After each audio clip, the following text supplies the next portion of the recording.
بسم الله الرحمن الرحيم والصلاة والسلام على رسول الله الذي حكم حسين وعلى المرسلين القاسم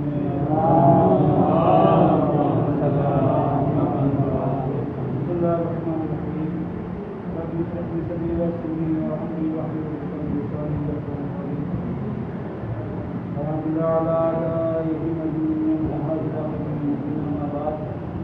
فقد الله سبحانه تبارك وتعالى وقال الحق بسم الله الرحمن الرحيم بسم الله الرحمن الرحيم إن صلاتي ونسكي ومحياي ومماتي لله رب العالمين صلى الله عليه وسلم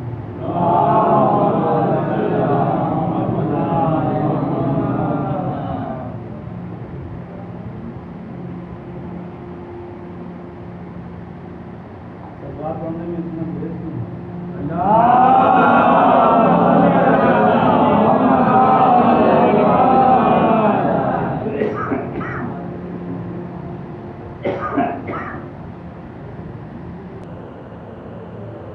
آج بچے اور نوجوان پیچھے بیٹھتے ہیں بزرگ آگے بیٹھتے ہیں.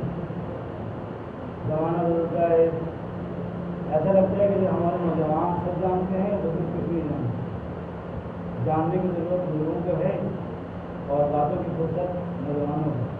تو جہاں بھی مسجد دیکھیے مسجد ہو رہی ہے وہاں پر نوجوان سب بیٹھے ہوئے مختلف طرح کی باتیں کرتے ہوئے نظر آئیں گے اور بزرگ بیٹھے ہوئے مسجد میں مسجد سن رہے ہوں, جبکہ وقت جو ہے وہ نوجوانوں کے لیے. لہٰذا اس بات کا بڑا خیال رکھنا چاہیے نوجوانوں کو بات کرے کہ ہاں اب نوجوانی میں اگر آدمی سہارا کرنے لگے تو بڑھاپے میں کیا آدمی ہے. دیواروں کا سہارا, قوموں کا سہارا, دوستوں کا سہارا, ان سہارے لیتے لیتے وہ اپنا سہارا بھول جاتے ہیں. جو ان کا سہارا ہے وہ کیا ہے اور جو انہیں کرنا ہے ان کی ذمہ داریاں کیا ہیں. اللہ بڑے منظر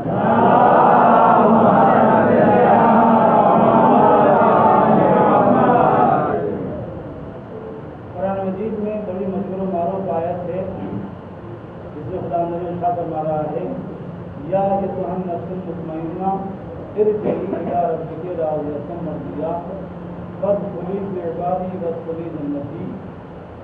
تو یہ بڑی مشہور اور بڑی واضح قرآن مجید کی آیت ہے جس کے اندر خدا نے ارشاد فرما رہا ہے یہ نفس مطمئنہ, اس کے پاس نفس مطمئنہ ہے, یعنی جس کا نفس مطمئن ہو گیا ہے اپنے رب سے, وہ چلا دل گئی چلا کہاں چلا الی ربک اپنے رب کی طرف. کاہے کے لیے چلا؟ ختم مر دیا, میں تجھ سے راضی ہو گیا اور تم مجھ سے راضی ہو جا. اب راضی ہونے کا مرلہ کیا ہے؟ فادخلی فی عبادی, تو میرے عبادتگزار بندوں میں شامل ہو جا. وادخلی جنتی, اور اس کے بعد تم جنت میں اپنا مقام حاصل کرتے. اب یہ نجات اور حکم جو قرآن نے ارشاد فرمایا وہ اس کے لیے جس کے پاس نفس مطمئنہ ہو, جس کے پاس نفس بھی ہو اور ایسا نفس جو اطمینان پا چکا ہو, جس کے پاس جو مطمئن ہو اپنے عمل سے, اپنے کردار سے, اپنے رفتار سے, اپنی گفتار سے اور اپنے اللہ سے اور اپنے معبود سے. اب یہ مرحلہ کم حاصل ہوتا ہے کہ نفس کے مرحلے بہت سارے ہیں.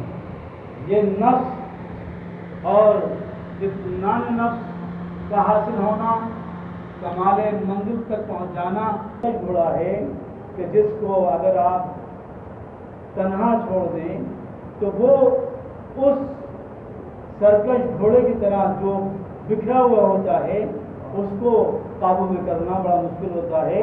اسی طرح سے نفس کو اپنے قابو میں کرنا بہت مشکل کام ہے.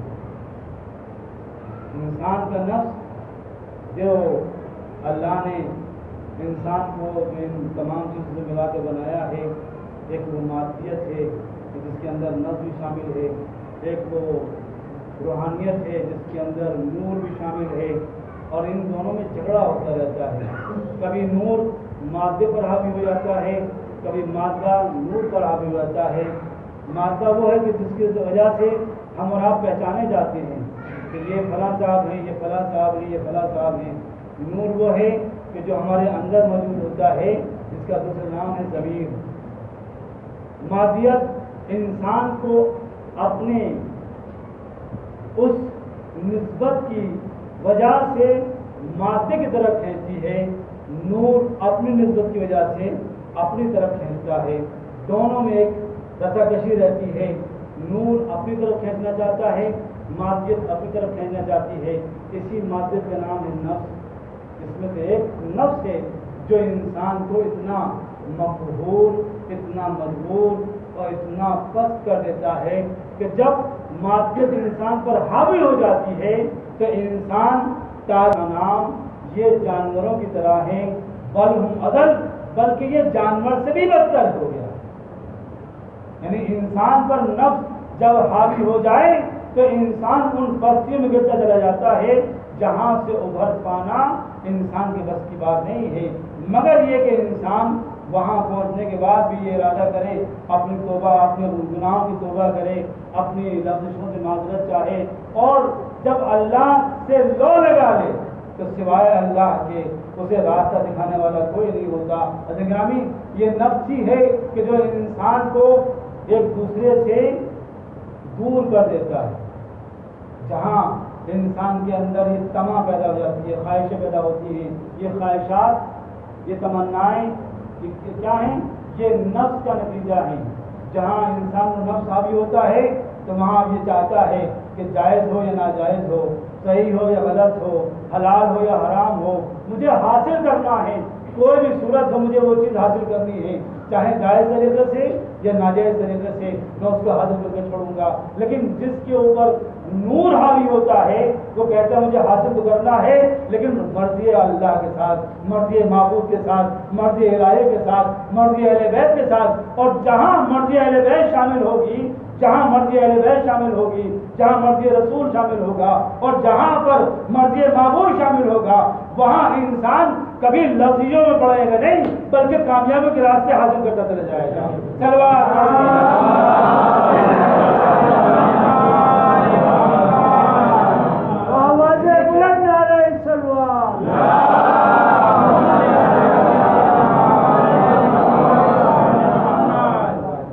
ظاہر ہے کہ جمعے کے بعد کا وقت بڑا مختصر ہوتا ہے، لیکن بانی مجلس نے مجھ سے کہا کہ مختصر نہیں مختصر، اور مجھے بھی موقع ہے کہ میں مختصر سے پڑھوں.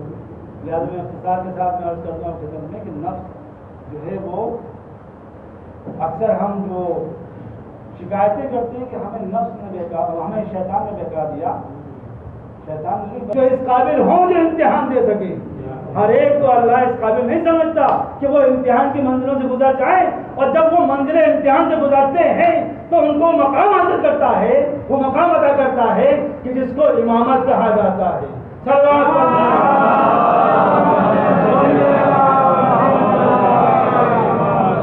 لہٰذا جب جناب اسماعیل نوجوانی کے مرحلے میں، ابھی تو بچپنا ہے جہاں پر امتحان مبتلا کیا جا رہا ہے، ابراہیم اور اپنی بیوی کو اور اپنے بچے کو لے جا کر ایک ایسی جگہ چھوڑاؤ کہ جہاں پر نہ کوئی رہتا ہو، نہ کوئی گزرتا ہو، نہ کوئی رہنے والا ہو، نہ کوئی گزرنے والا ہو. جناب ابراہیم لیکن جناب حاجرہ کو، جناب اسماعیل کو لے کے وہاں پہنچ گئے جو وادی غیر ذی زرع، اور اللہ کی بارگاہ میں دعا کیے پانے والے میں اپنے بیوی اور بچے کو وہاں چھوڑ کے جا رہا ہوں جو وادی غیر ذی زرع ہے، نہ درخیز ہے، نہ پانی ہے، نہ آبودانہ ہے، کچھ نہیں ہے.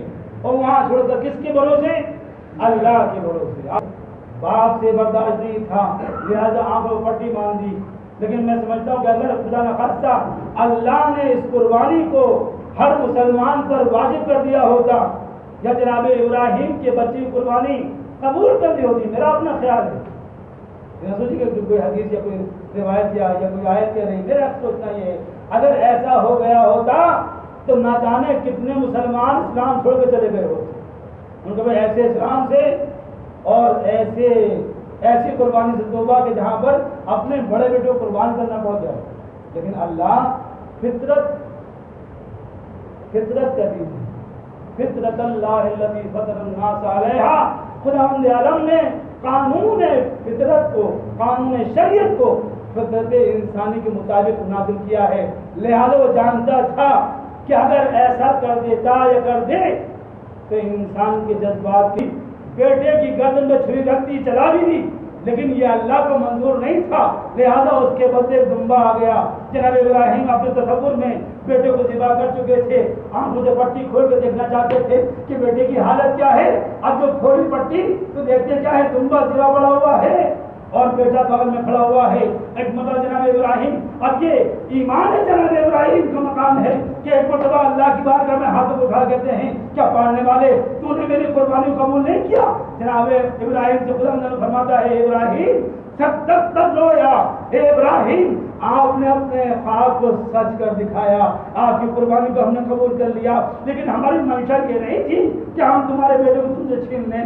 جب ہم نے عطا کیا ہے تو ہم یہ دیکھنا چاہتے تھے کہ تم اپنے مقام پر اور اپنے ایمان، اپنے یقین پر کتنے پختہ ہو، کتنے مضبوط ہو، اور جب تم کامیاب ہو گئے ہو تو اب ہم تمہیں امامت کا عہدہ دے رہے ہیں۔ حضرت محترم، یہی امامت ہے جو کربلا کے میدان میں آنے کے بعد وہاں پر اب حسین کی آنکھوں پر پٹی نہیں ہے، پاؤں میں لفزش نہیں ہے، چھری اگرچہ ہاتھ میں نہ ہو لیکن جا رہے ہیں اپنے اس نونہال اس معصوم بچے کو لے کر کہ جس کا نام اصغر ہے، اس بچے کی لاش پر جا رہے ہیں کہ جس کا نام اکبر ہے۔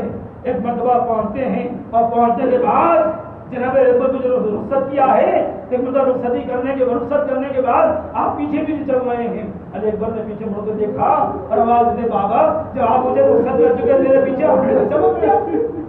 کہتی بیٹا اگر تم صاحب اولاد ہوتے تو تمہیں اندازہ ہوگا کہ جوان بیٹے کو رخصت کرنا کتنا مصیبت والا کام ہے۔